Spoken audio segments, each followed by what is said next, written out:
Hi, I'm Sam Hawley, coming to you from Gadigal Land. This is ABC News Daily.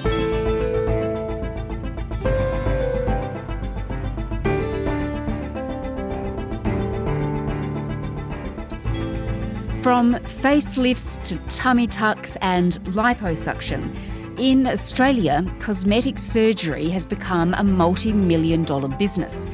But things can and do go very wrong.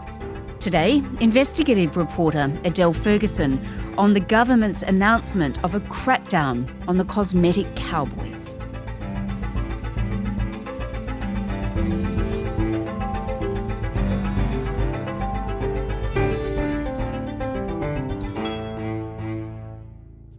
Adele, you've done a lot of work on this issue, and the rules are changing partly because of your investigations. You've found some horrifying practices in the industry in Australia, haven't you? Absolutely. It started, we did the first investigation with Four Corners, Sydney Morning Herald and The Age in October 2021. When you undergo surgery, you expect to be treated with dignity and respect. But inside some cosmetic surgery clinics, patients would be shocked to see what really goes on. People were just getting surgeries, and many of the doctors just had a basic medical degree, which was legal. And that was the biggest shock of all, that you could have a basic medical degree and have no proper training in surgery and do abdominoplasties, facelifts, Brazilian butt lifts. It was gobsmacking. You uncovered a number of cases. Let's talk about one of those, Donna Patterson. First, tell me why she turned to plastic surgery. So Donna Patterson had very large breasts that were giving her crippling back pain. And she went to Dr. Daniel Lanza, who was a big celebrity cosmetic surgeon, well known, had his own TV show. In life, we love to stand out, but we don't want to look unusual. Cosmetic surgeon Dr. Daniel Lanza. And Dr. Daniel Lanza joins us now. And he said that he could do liposuction on the breasts. You didn't have to get any other type of surgery. In the year 2000, someone pioneered a new procedure to reduce the volume of the breast, and it's called the liposuction breast reduction. And that surgeon is in this room, actually, Dr. Lanza. So she went along and did it because she trusted him. We're looking for fat. So the way I look for fat is I feel to see if it's fatty. And what happened was her breasts, it ended up, for 2 years, she couldn't leave the house. She was in such pain. Oh, my God. I couldn't work. I couldn't study. I was taking lots of pain medication. How long did the pain go on? Oh, years. Years and years.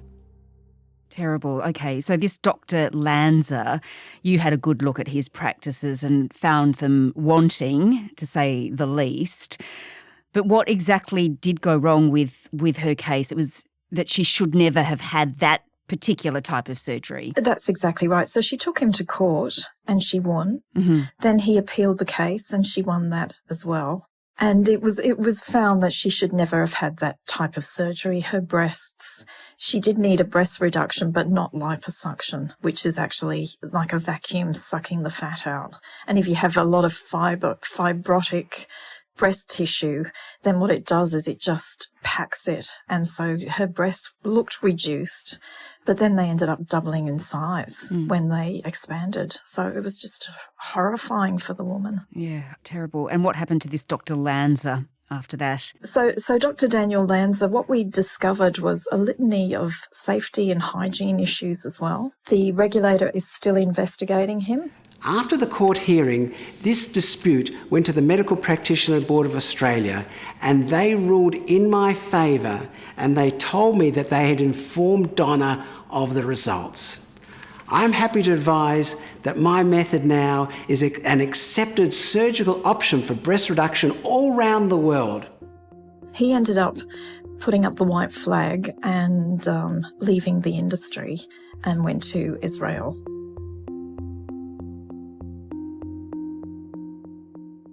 So that's, Adele, just one case that you uncovered.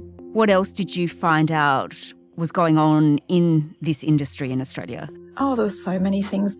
What we found was it wasn't just the big practices that had problems, it was also the little practices that had problems. People were texting me saying that they'd had facelifts by smaller practices in Melbourne or Sydney or Perth. And, you know, one woman said she looked like a monster. She didn't want to leave her home after getting, you know, a facelift that had just gone terribly wrong. Men were contacting me. They'd had penis enlargements and now they were in debilitating pain. It just went on and on. It was just horrifying. And you also found that there were really unhygienic practices going on as well. Oh, absolutely. Hygiene was out the window. And what we found was, you know, there was one video, an internal video of a fly in the surgery, which is unheard of. And the nurses were talking about cockroaches and all sorts of things like that. One nurse whistleblower was saying that they'd use a toughie to just wipe down flesh that had been cut instead of using proper, hygiene practices. So if you look closely at the beginning of the footage, you can see that the surgical instruments, they're actually not sterilised on site, which they should be. They're actually just amongst the doctor's shoes and dirty clothes. So that's pretty horrifying. You can also see that the tumescent fluids and various medications that will be administered into the patients are drawn up in sort of unsanitary. And people were getting all sorts of illnesses afterwards. You know, the surgeries were going wrong and they were getting septicemia, rushed to hospital after a few days. Someone actually described it as an abattoir. It was so disgusting. Oh my gosh. Okay. Just, Adele, give me now some context here about how big the cosmetic surgery industry is in Australia. What's it worth? So the cosmetic surgery industry is worth about $1.4 billion. If you include injectables and non-surgical fat reductions and laser, it's $4 to $5 billion. So it's huge. Yeah, massive. So what is driving that, do you think? Why has this industry become so big? I think the industry's become so big because there's a lot of pressure to look good. And with social media, a lot of these cosmetic surgeons have been advertising. Thank you, 300,000 followers. I'm so proud. Or they're on TV or they're in magazines. And we're getting indoctrinated into you've got to look thinner, younger, fitter. And this is the easy way to do it. Yeah, right. And there's also this problem of upselling. So you do one procedure and then perhaps just have something else done at the same time. Upselling is rampant because at the end of the day, this is a business and the business model is to get in as many people as quickly as possible and do as many procedures on them as you can. So, you go in for a ears pinned back, you've got a complex about your ears and you'll be told, well, your neck is sagging or you've got a double chin. Why don't you get a facelift, liposuction? Okay, so this is big, big business.